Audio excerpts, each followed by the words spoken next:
Open your legs and let me see. The lonely cowboy told the giant woman he would marry. It was Christmas night. But his real reason was to show she was still good, even with the bad talk. Open your legs and let me see. The words stayed in the warm room. It was Christmas night in 1884. Elias Thorne, a lonely cowboy who lost his wife 3 years ago, went on his knees. He was in front of the chair where his giant woman bride sat scared in her simple white dress. Clara Vance was very tall, over 6 feet. She had wide shoulders and strong hands.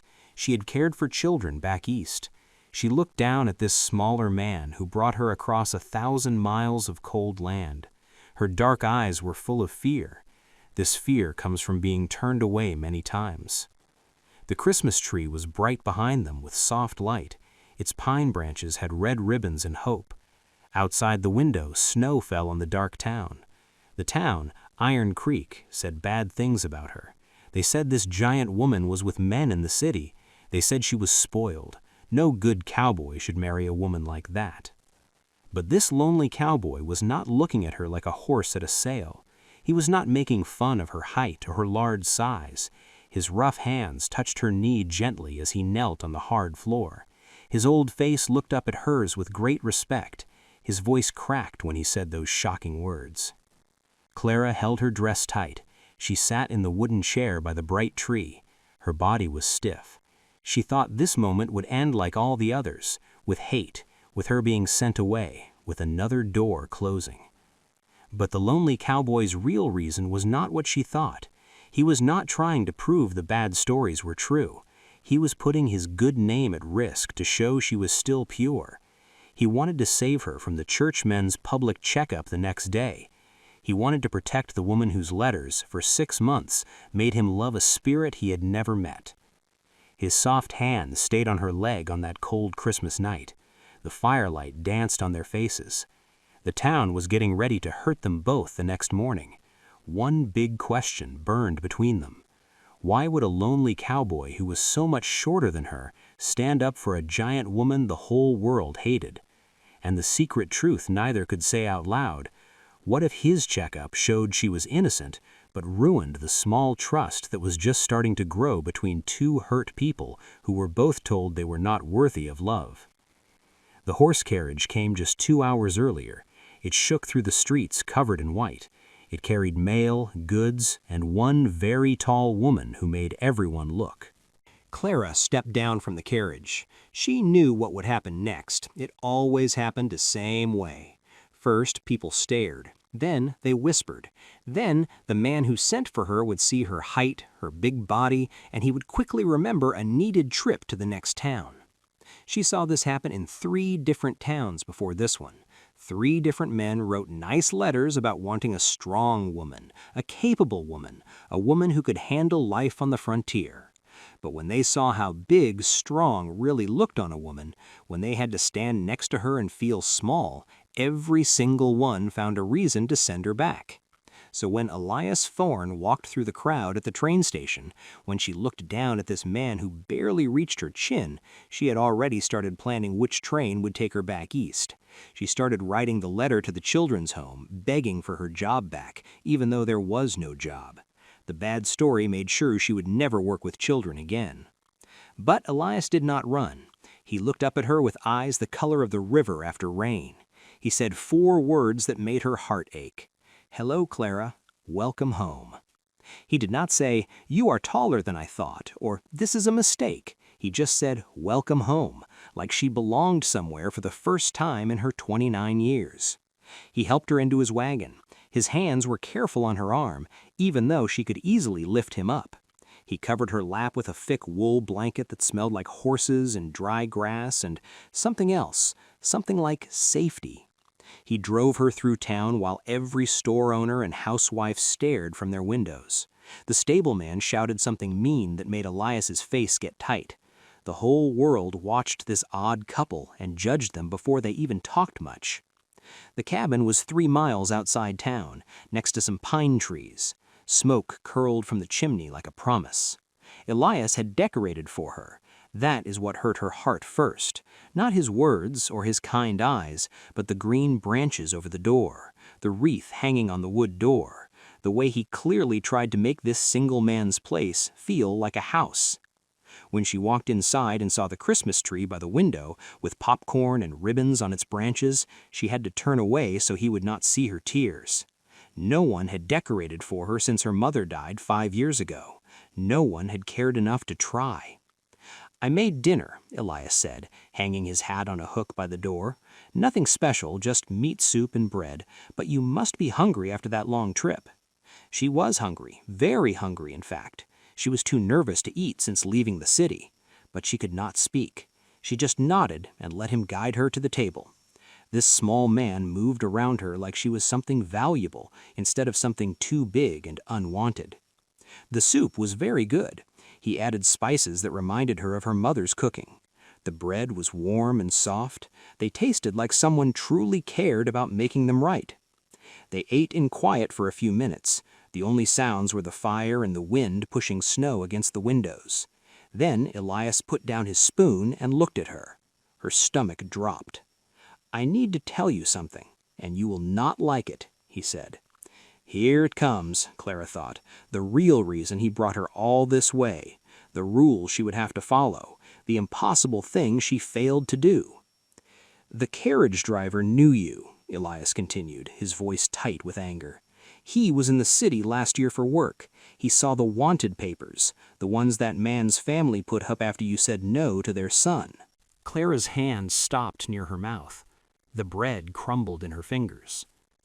"He told everyone in town that you were a bad woman, that you met men for money back east, that any man who marries you is getting used goods." The room walls seemed to move closer. Clara could not breathe. She thought, foolishly, that she could outrun those lies, that 1,000 miles was enough space, but shame traveled faster than any train. "I understand," she managed to whisper. "I will leave on the morning carriage." "You don't have to." "The town leaders had a fast meeting this afternoon," Elias stopped her. "While I was driving you home, they made a rule." He pulled a crumpled paper from his pocket and flattened it on the table. Clara could not read the legal words, but she saw words like moral character and physical check and cancel marriage. Her eyes blurred. "They want Dr. Whitmore to check you tomorrow morning," Elias said, his voice shaking. "Before the wedding, in front of people from the council, to prove that you haven't—" He could not finish the sentence. He did not need to. Clara knew exactly what they wanted to do to her. These religious men in their church clothes wanted to spread her legs in a cold room and poke at her body like she was a horse being sold. They wanted to prove she was good in front of an audience, because a woman's word, especially an accused woman's word, meant nothing. "I will not do it," she said, her voice stronger than she expected. "I will not let them shame me like that. I would rather die alone than give them that win." Elias's hand shot across the table, covering hers. His palm was warm and rough and surprisingly gentle. "You won't have to," he said, "because we are getting married tonight, right now, and I will be the one to check you." Clara pulled her hand back like she was burned. "What?" "If you're already my wife when they come tomorrow, the law protects you. They cannot force a married woman to be checked against her husband's wishes. But they will ask me if I check your goodness before the wedding." His eyes locked onto hers.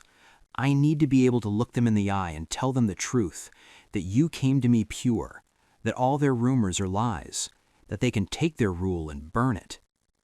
The room spun. Clara held the table to keep from falling. "You want to check me yourself?" "I want to protect you from something far worse." Elias stood, moved around the table but kept his distance. "Dr. Whitmore has hands like ice and a cold heart. He will make it hurt, Clara, not because he has to, but because he enjoys making women feel small." He swallowed hard. "I will not enjoy it. I will hate every second of knowing I am doing this. But I will be gentle. I will be quick.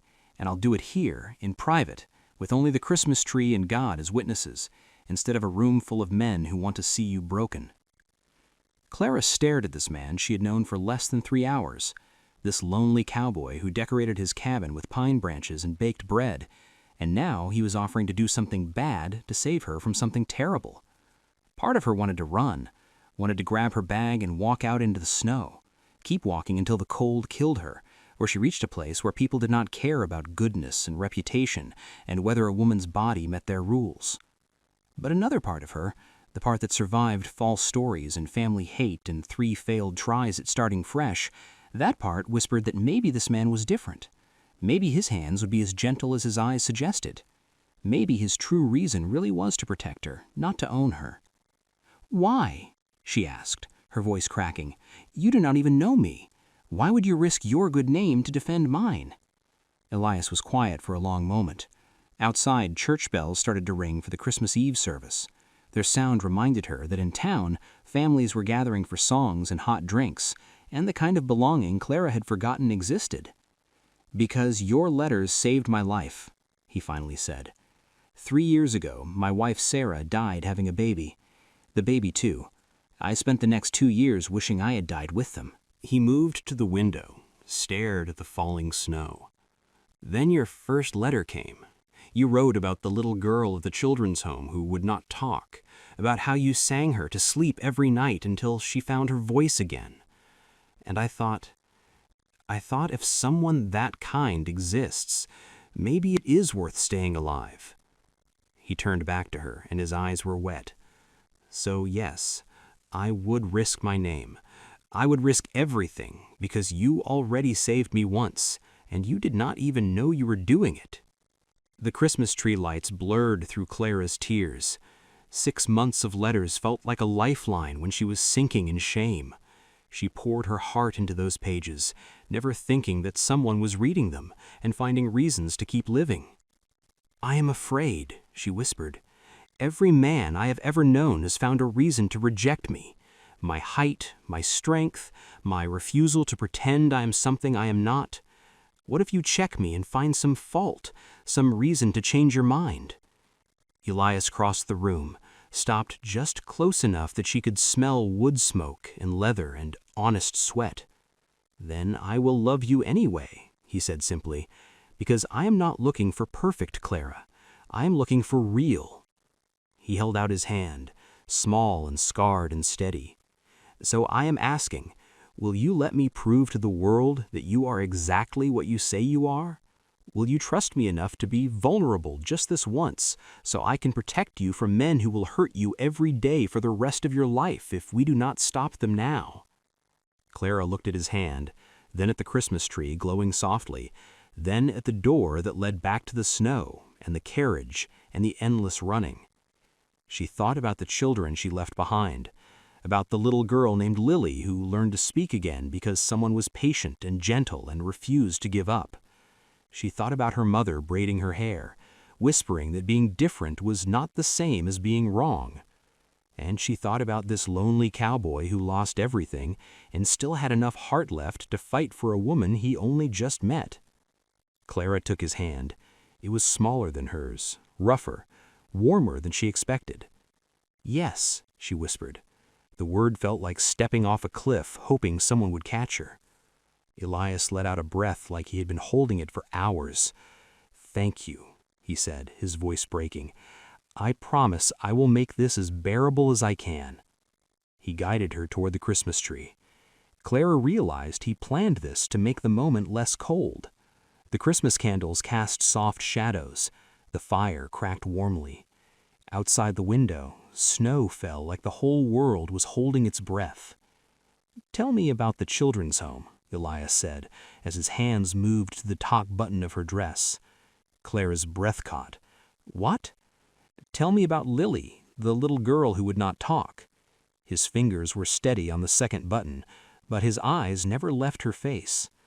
"I need you to remember who you are while I do this, not a body being checked, a woman with stories that matter." Her hands shook as she held the chair arms. "She was 5 years old, found on the streets with no memory of family. The other caretakers thought she was simple, but I knew better." Button 3, button 4. His movements were slow, giving her every chance to stop him. "How did you know?" "Because she watched everything. Her eyes followed talks. Even when she did not speak, she understood. She just didn't trust the world enough to use words." Elias pushed the dress off her shoulders. Clara's chest tightened with shame and fear. But he was still looking at her face, still listening like her story mattered more than her body.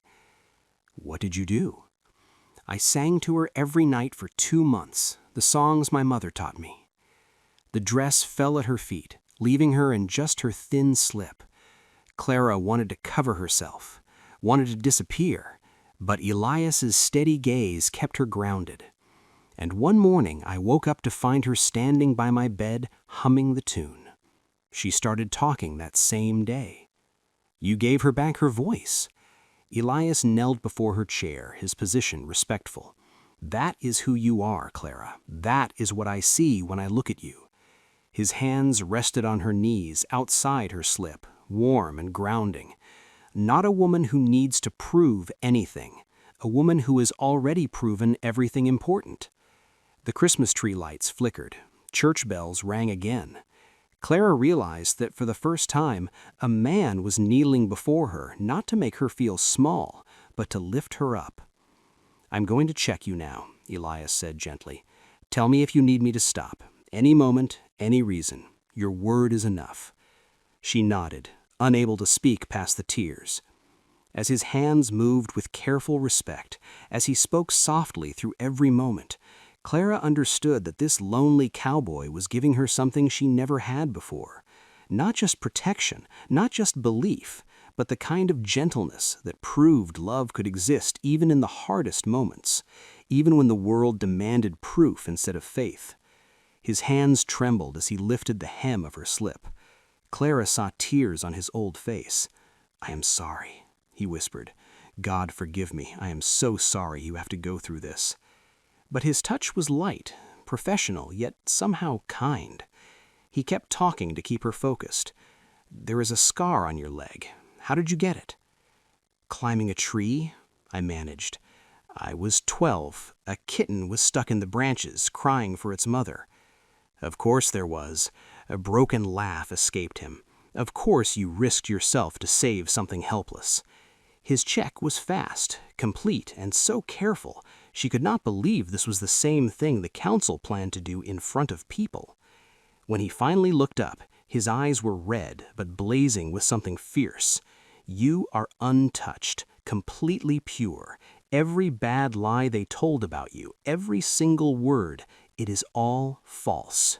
He lowered her slip with shaking hands, helped her back into her dress with the same gentle care. "And now I can stand before them tomorrow and tell the truth." Clara's whole body was shaking. Relief and shame and thanks crashed through her. "Thank you," she whispered, "for making it bearable." "Don't thank me for being decent." Elias stood, wiped his eyes roughly. "Thank me after we are married and safe from their cruelty." He grabbed his coat. "Pastor Williams agreed to marry us tonight. Midnight ceremony, just us and him and God. By morning, you will be Mrs. Thorne, and the law will protect what those men cannot touch." As they got ready to leave for the church, as Elias helped her with her coat, Clara saw something that made her blood run cold. Riders approaching through the snow, 5 men carrying torches that cut through the darkness like accusations. "Stay inside," Elias ordered, his voice hard as iron. "Whatever happens, stay inside and lock the door." The riders stopped in front of the cabin. Clara knew the man in front, Mayor Sterling, the bank owner. Judge Morrison, his brother-in-law, was beside him, along with Dr. Whitmore and 2 other council members. "Evening, Thorne," the mayor called out, his voice falsely nice. "Heard you collected quite a package today." Elias stepped off the porch, placing himself between the men in his cabin. "My fiancée arrived safely, if that is what you were asking." "Fiancée," the judge spit the word like it tasted rotten. "That is a generous word for a woman with her reputation." Through the window, Clara watched Elias stand tall. "Miss Vance's reputation is clean. Any rumors you have heard are lies spread by a family back east who could not handle her rejecting their son." "Interesting idea," Dr. Whitmore drawled, but the council voted. "Any woman of questionable virtue must be checked before marriage. We're here to get her." "Like hell you are." The mayor's horse moved nervously. "You are defying a legal rule, Thorne. That is a serious matter." Elias did not flinch. "What is serious is 5 men riding out on Christmas Eve to terrorize a woman who has done nothing wrong except be tall and survive false accusations." His voice dropped dangerously. "You want to check her? You will have to go through me first." Judge Morrison leaned forward, his face full of hate. "We can have the sheriff arrest you for blocking the law. Then we will check her anyway, and you will watch from a jail cell." "Try it." Elias's hand moved to his hip, pointing to his gun.